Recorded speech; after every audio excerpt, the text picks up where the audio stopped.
Hello বন্ধুরা, good evening. অনেক দিন বাদে তোমাদের সাথে কথা বলতে এলাম। এত গরমে না আর পারছি না গো।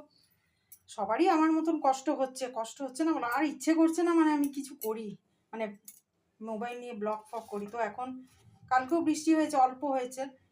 বৃষ্টিটা একটু বেশি হলে ভালো হয়। জানি না, আজকে তো মেঘ গুড় করছে, টিপটিপ করে পড়ছে, কী হবে। এতটা গরম, কি এল নিনো না কি তার প্রভাবে হচ্ছে বলছে। এলনিনো না কি না, এলনিনোর জন্যই। তো আমি আজকে দেখো বিকেলবেলা করলাম, এই শশা কেটে নিয়েছি, ওই বৃষ্টি এলো, এখানে পোস্ত বাটলাম একটু, সব বিকেলে করেছি। আর এই যে দই ভিন্ডি করেছি, এই গরমের মধ্যে সব করলাম। আমার ছেলে বলছে মা ছেড়ে দাও ছেড়ে দাও, বললাম না করতে তো হবেই বাবা।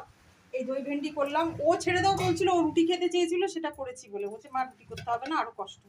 আমি বললাম না বাবা করতে পারবো। ও ডিম দিয়ে রুটিটা ভালো খায়।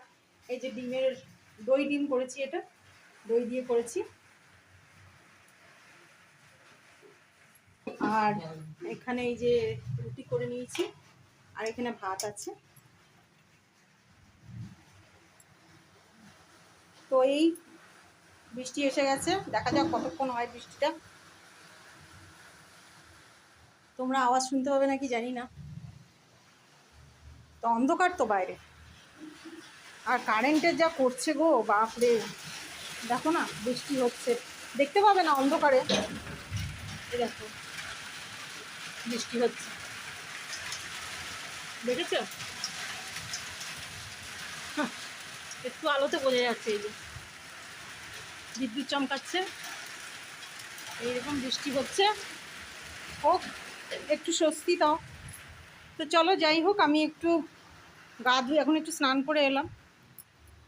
তো সব গ্যাস ট্যাস মুছলাম। আমার তো ম্যানিয়া দুবেলা রান্না হলো, আমার দুবেলায় গ্যাস মুছতে লাগে। সেই মোছামুছি করে গা ধুয়ে এলাম, সন্ধে দিলাম। তো চলো বন্ধুরা রাখছি, আবার পরে কথা বলবো। তোমরা সবাই পাশে থেকো, আর অবশ্যই সাবধানে থেকো। ওই দেখো জোরে নেমেছে।